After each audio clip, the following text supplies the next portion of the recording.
Bueno, uno, dos, tres. Buenos días. El tema que vamos a ver hoy es crisis hipertensiva a cargo del equipo número 3, conformado por Arturo Salinas y su servidora Fátima Sobrevilla. Vamos a comenzar con una breve introducción al tema. Primero, la definición de crisis hipertensiva. Esta es la elevación aguda de la presión arterial que va a motivar a una consulta médica urgente, con cifras de presión arterial diastólica superior a 120 milímetros por mercurio y una presión sistólica por encima de 210 milímetros por mercurio. Este término, a su vez, se va a dividir en otros dos, que es la emergencia hipertensiva, que se refiere a la elevación tensional que va a acompañar de alteraciones en órganos diana, como el corazón, cerebro o riñón, de forma aguda, de modo que va a conllevar a un compromiso vital inmediato y por tanto va a obligar a que el descenso de las cifras tensionales se lleve a cabo en un plazo máximo de 1 hora mediante medicación parenteral. La siguiente crisis va a ser la urgencia hipertensiva. Aquí la elevación tensional no se va a acompañar de lesiones que vayan a comprometer la vida de forma inmediata y por tanto permite que pueda corregirse de forma gradual en un periodo de 24 a 48 horas con antihipertensivos administrados por vía oral. Vamos a continuar con la fisiopatología. Las crisis van a surgir de una serie de lesiones vasculares. Las urgencias hipertensivas graves se van a deber generalmente a una elevación repentina de la presión arterial debido a un aumento en las resistencias periféricas, que se va a deber a una liberación de sustancias presoras como la norepinefrina, hormona antidiurética y la angiotensina 2. Todo esto va a conducir a un deterioro arteriolar por alteración del endotelio y la deposición de plaquetas y fibrina, perdiéndose también la autorregulación de la circulación, con lo que se va a producir isquemia de órganos periféricos. Todo este proceso se va a conocer como necrosis fibrinoide.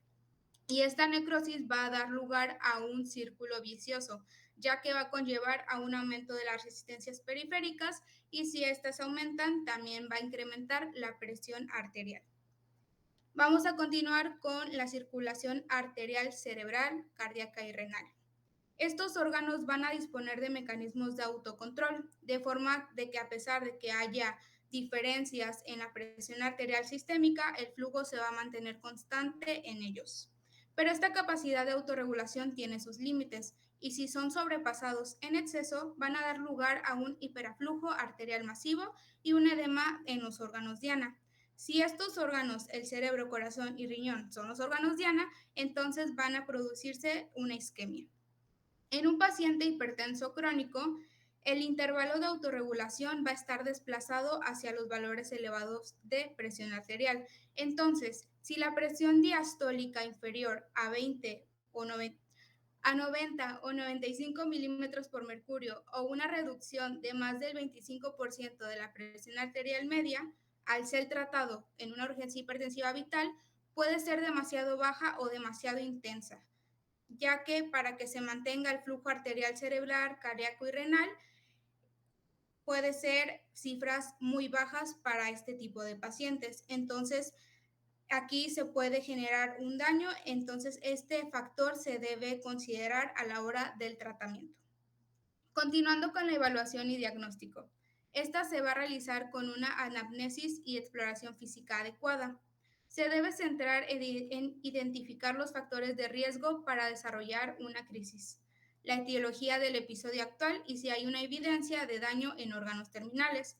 Se debe preguntar además si los pacientes tienen enfermedades cardiovasculares, renales y endocrinas. Además, a los pacientes con una hipertensión conocida es importante averiguar si ha estado bien controlada, los medicamentos que están tomando actualmente, el momento de la última dosis y la adherencia a la medicación. Además, debe anotarse la ingesta reciente de alcohol, alimentos y fármacos y en las pacientes se debe evaluar si están embarazadas. Vamos a seguir con los síntomas y los signos.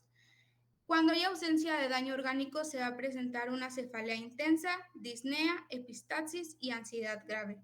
El síntoma inicial más frecuente en las crisis va a ser dolor torácico. Vamos a continuar con los síntomas y signos específicos de cada órgano. En los ojos se va a presentar una visión borrosa y los signos va a ser un estrechamiento anteriorar, un cruce AB, manchas de algodón, hemorragias, exudado duros y papiledema. Y el daño que se va a ocasionar en este órgano es la retinopatía hipertensiva.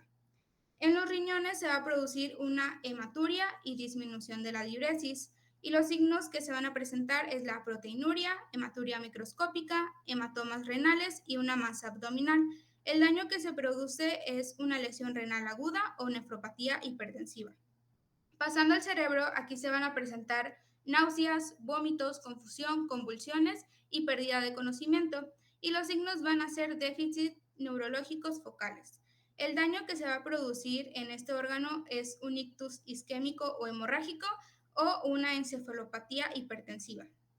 Pasando a los pulmones, aquí se va a presentar disnea y se van a escuchar estertores y el daño que se va a producir es un edema pulmonar. En el corazón se va a presentar un dolor torácico y disnea, se van a escuchar soplos, galopes y se va a producir un edema periférico. El daño es una insuficiencia cardíaca congestiva o síndrome coronario agudo. Y por último, el vascular. Aquí se va a presentar como síntomas dolor torácico, abdominal o de espalda. Va a haber una diferencia de presión arterial mayor a 20 milímetros de mercurio entre brazos, pulsos débiles y soplo diastólico. Y el daño va a ser una disección aórtica o rotura de aneurisma aórtico abdominal.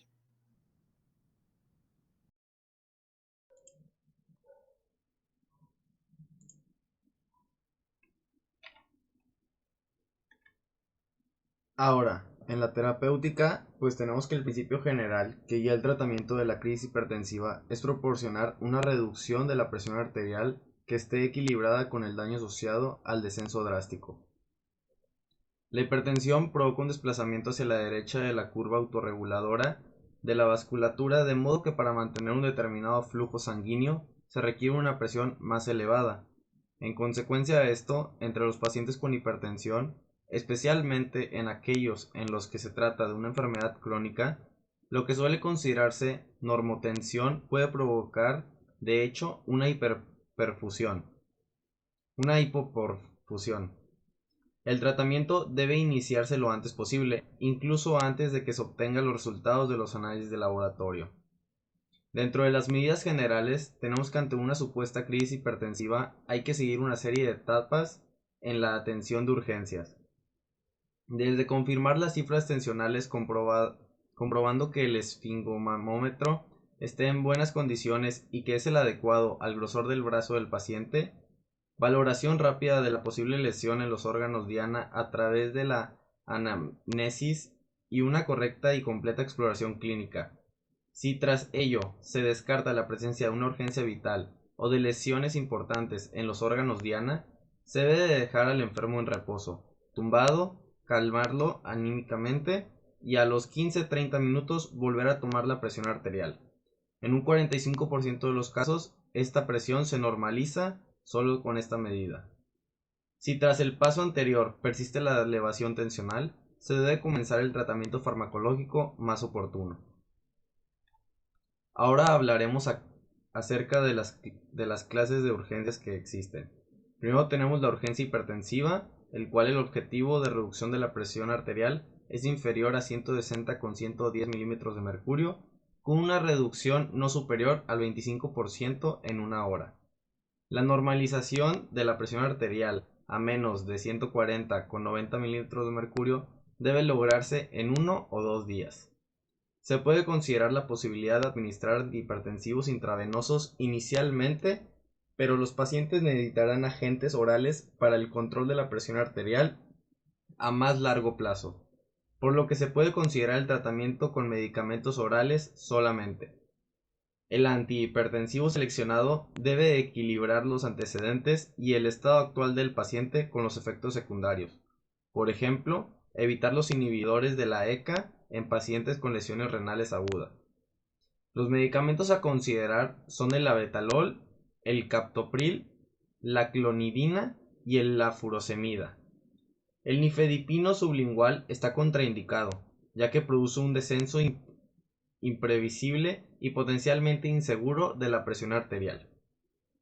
Una vez que la presión arterial está controlada de forma aguda, los pacientes pueden comenzar el tratamiento oral a largo plazo acorde con la directriz del JNC7.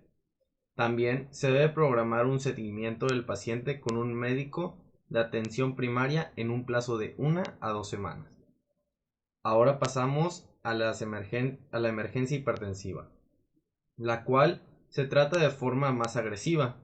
En general, la presión arterial debe reducirse entre un 10 y un 20% en la primera hora, y un total de 35% a lo largo del primer día, pero estos objetivos varían según el tipo de emergencia.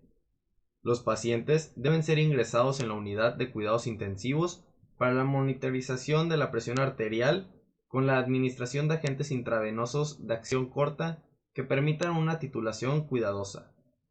Los agentes parenterales a considerar son el micardipino, el abetalol y el nitroprusiato, aunque los distintos agentes tienen diferentes efectos secundarios y contraindicaciones.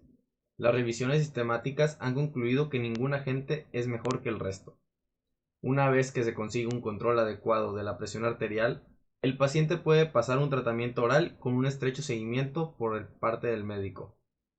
Ahora hablaremos acerca de las 4 patologías más comunes que pueden llegar a tener alguna de las personas que padezcan de una crisis hipertensiva y cómo pueden ser tratar estas. Primero tenemos al paciente con ictus isquémico agudo, el cual, pues la hipertensión suele ser transitoria y se resuelve al cabo de 24 horas. Los pacientes que no son indicados a recibir agentes fibrinolíticos solo deben recibir tratamiento para la presión arterial que sea superior a 220 con 110 milímetros de mercurio, con el objetivo de reducir la presión arterial en un 15% en 24 horas. Para los pacientes que reciben tratamiento fibrinolítico, la presión arterial antes de la administración debe ser inferior a 185 con 110 milímetros de mercurio. Para prevenir la hemorragia intraparenquimatosa, en las 24 horas siguientes a la administración de fibrinolíticos, la presión arterial debe vigilarse estrechamente y mantenerse por debajo de 180 a 105 milímetros de mercurio. Ahora, con pacientes con ictus hemorrágico, se utiliza un umbral más abajo del control de la presión arterial para minimizar las hemorragias posteriores. Una presión arterial superior a 200 con 150 milímetros de mercurio merece una reducción agresiva de la presión arterial. Los pacientes con una presión arterial sistólica superior a 180 milímetros de mercurio, junto con un aumento de la presión intracraneal, debe someterse a una monitorización continua de la presión intracraneal y a una intervención para mantener la presión de perfusión cerebral entre 60 y 80 milímetros de mercurio. Debe evitarse la clonidina porque los agentes de acción central pueden confundir la evaluación neurocognitiva. En los pacientes con hemorragia subaracnoidea, la presión arterial sistólica debe mantenerse por debajo de 160 milímetros de mercurio. Ahora, pasando a la disección aórtica, el objetivo de esta es reducir la tensión de cizallamiento para evitar la progresión de la disección intimal. Esto se consigue reduciendo rápidamente la presión arterial sistólica por debajo de 120 milímetros de mercurio y la frecuencia cardíaca por debajo de 60 latidos por minuto. Los betabloqueadores, como el esmolol, son ideales. Hay que tener cuidado con los agentes vasodilatadores como el nitroprusiato sódico, ya que la vasodilatación puede provocar una taquicardia refleja que empeore la fuerza de cizallamiento en la pared aórtica. Ahora, pasando por el último síndrome, pues tenemos el síndrome coronario agudo, el cual, pues el objetivo es disminuir la demanda de oxígeno del miocardio. Los agentes apropiados a considerar son los nitratos, los cuales disminuyen la precarga, los betabloqueantes, ya que disminuyen la cronotropia y la inotropia, y los bloqueantes de los canales de calcio no dihidropiridínicos.